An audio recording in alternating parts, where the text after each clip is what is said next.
Rannsóknarlögreglan Eggert. Já, góðan daginn. Ég er hérna með dálítið furðulegt mál. Hvað er það? Já, ég vil nú ekki vera að trufla ykkur með einhverju smáræði, en það virðist vera að penni minn sé horfinn. Hann reyndi ekki smáræði og þú ert ekkert að trufla okkur. Og ef pennan þínum hefur verið stólið, þá er það hreinn og klár þjófnaður. Og slíkt er bannað samkvæmt íslenskum lögum. Já. Ég kem bara alveg strax. Já, takk fyrir. Jæja, hvað segirðu? Hvernig lítur hann út þessi penni?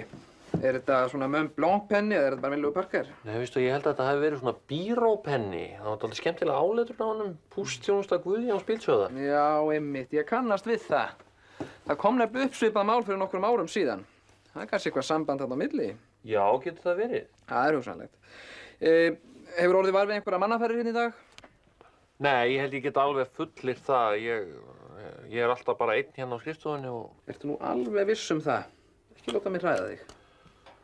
Heyrðu, þegar þú minnist á það, er nú ekki frá því að ég hafi séð einhvern mann vera að sniglast hérna hádegisbilið? Það var nú... Ég man bara ekkert hvernig hann leit út, sko. Nei, ekkert svona atriði sem þú tókst eftir sem gæti hjálpað? Nei.